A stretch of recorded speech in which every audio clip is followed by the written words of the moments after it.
Okay, you're wonderful. I've asked them for an additional 44 seconds, and I'm going to tell you why. They're tough guys back here. You know, they got a big hook, and I don't want to see that. But I heard some comments, and this comes from the heart. This is not scripted. This comes from the heart. I heard some comments just right after Rick Santorum talk, and I have to tell you, I'd like to just share one thing with you. You know, I probably know Rick Santorum better than anyone in this audience. He and I were in the House together. We were elected to the Senate the same day. We've gone weekly for years to a prayer breakfast once a week and to a Bible study. I know his heart. And so all I want to tell you is two things, and that is what he tells you is not scripted, it's from the heart. And number two, he's a real deal. Now, that's all I'm going to say. That's not why I'm here today. But let me reintroduce myself to some of you who might be newer here. I'm the bad guy who dared to look at the science of global warming back in 2000. And I'm the bad guy who in 2003 declared, and I'm going to read this to you because I want to make sure we get it right. A lot of people are watching this right now. I said, the concept that man-made gases are causing catastrophic global warming may well be the greatest hoax ever perpetrated on the American people. Hence this book. You'll see it. Well, let me just mention to you, the last time I was here 5 years ago, some of you were here, I suspect. And 5 years ago, if you remember what was happening then, it wasn't very fun. It's been a lonely trip for me. Democrats took over the United States Senate. The Democrats, I was chairman of this Environment Committee. It was taken over by Barbara Boxer. You can't get any further than that. Al Gore was on the top of the world. I mean, he had just released his science fiction movie, and everyone was talking about it. Of course, the media fell in love with Al Gore. You all know that. They called him the Noah of our time. They called him a prophet. Well, anyhow, quickly that came tumbling down. 5 years later, that's now the credibility of the United Nations Intergovernmental Panel on Climate Change, the IPCC. You all know what that is. You're a sophisticated audience. That came completely, it completely collapsed. Well, anyway, the American people, and we won. Every year. By the way, I have to tell you about something you don't know, and that is the United Nations throw a big party every year. Did you know that? The big party is for 192 nations to come in. It's kind of group therapy. They all get together and talk about how they're going to all comply with the global warming and all that stuff. And the last meeting was in Copenhagen. That was just a short while ago, and I was very fortunate. The timing couldn't have been better. I think it was guided in some way. I went to Copenhagen, and I spoke after 4 people had spoken. You knew who they were? They're Barack Obama, Hillary, Nancy Pelosi, and John Kerry. And they had they assured them that we in the United States were going to pass cap and trade. We're going to send all this money to the developing countries. Well, anyway, I spoke after them, and I was able to tell the truth that under no circumstances, it's dead, gone. We've defeated cap and trade. It's not going to happen here. Now, those 191 countries had one thing in common. They all hated me. But it was a great thing. Well, anyway, right after that, the science fell apart.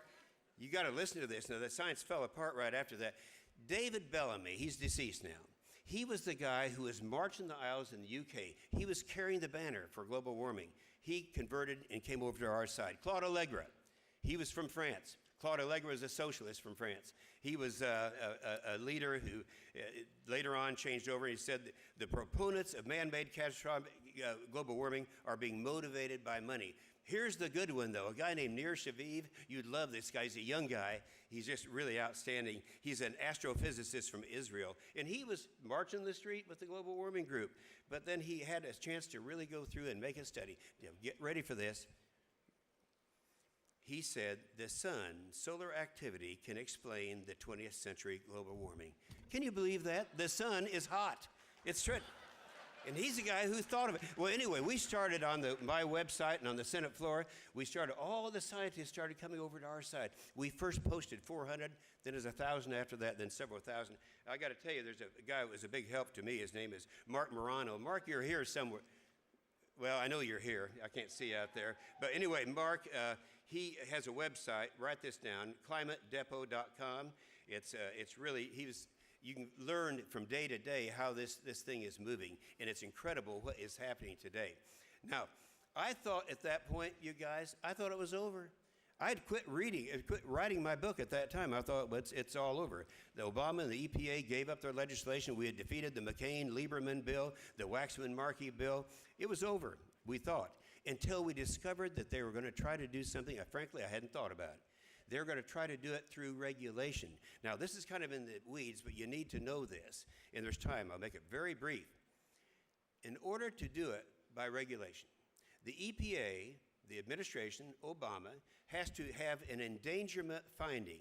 Now, right before I went to Copenhagen, we had the administrator of the EPA in a committee hearing, and I said, I have a feeling that as soon as I get on that plane to go to Copenhagen, you're going to have an endangerment finding. And when you do, it has to be based on science. What is the source of the science? She said, well, it's the IPCC. That's the United Nations. Well, here's where the poetic justice came in. The day after that, ClimateGate took place. So all the credibility of the IPCC was destroyed. And let's remember what people said about ClimateGate in England, The Guardian.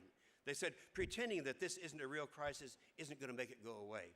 The Daily Telegraph, that's in London, big paper, said this scandal could well be the greatest scientific scandal in modern history. The Atlantic magazine, the stink of intellectual corruption is overpowering. Well, that was pretty exciting. Now, to put this in context, I'd like to share with you real quickly the 4 things that are the most destructive to our nation that Obama's doing.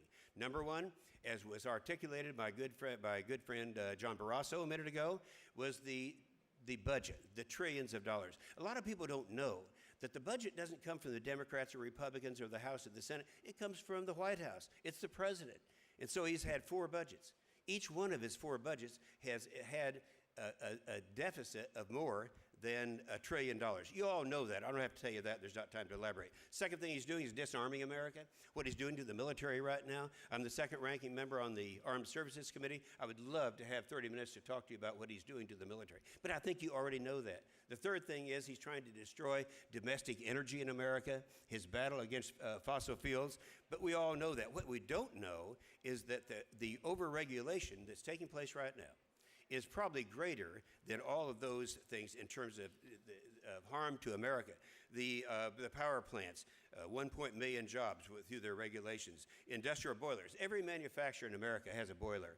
800,000 jobs are going to be lost if they continue with these regulations. I could go on and on about this, but you have to get to, because of the timing we have here, the crown jewel of all over-regulation.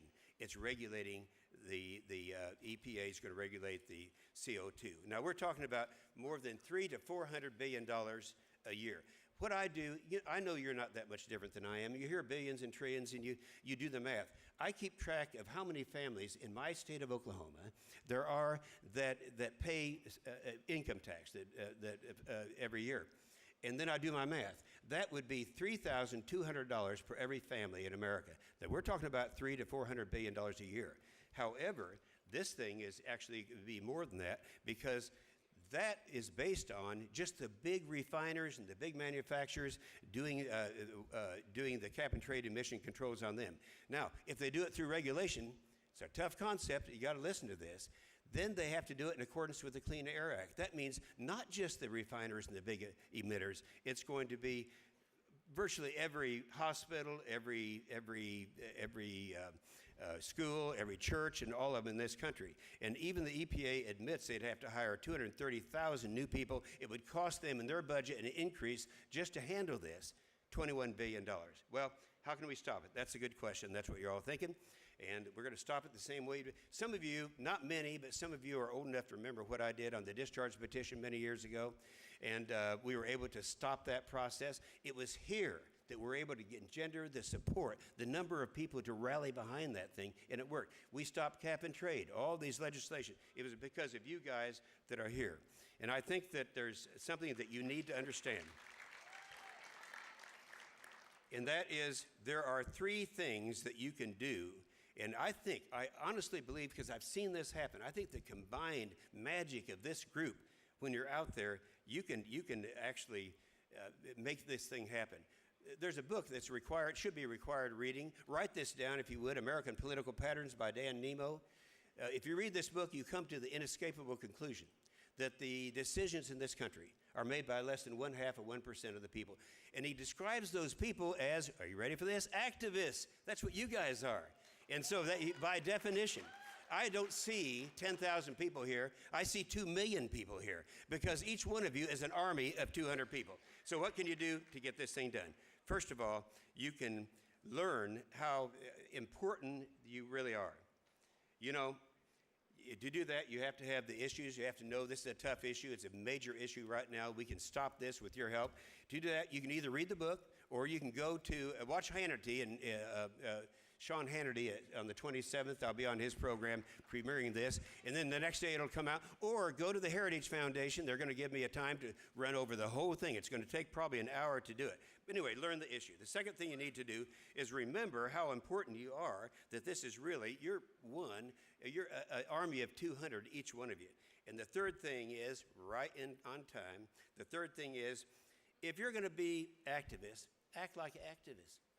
Don't be afraid. Don't be appeasers. This is the problem that we have. If you know what I've gone through over the last 10 years on this issue, you might not be so willing to get out there, but I think you will. And that's what is important. You know, the world is full of appeasers. And I often say an appeaser is a guy that throws his friends to the alligators hoping they'll eat him last. Hiram Mann said, "No man survives when freedom fails. The best men rot in filthy jails. And those who cried, appease, appease, are hanged by those they tried to please." So I love you guys. You can do it. Don't do it for me. Do it for the future generations. Do it for my 20 kids and grandkids. And remember the saying of Richard Lindzen, one of the foremost scientists in America today from MIT. He said, controlling carbon is a bureaucrat's dream. If you control carbon, you control life. And that's what the hoax is all about. Well, that's what's at stake. Join me in this army. You'll be doing the Lord's work, and he will richly bless you for it. Amen.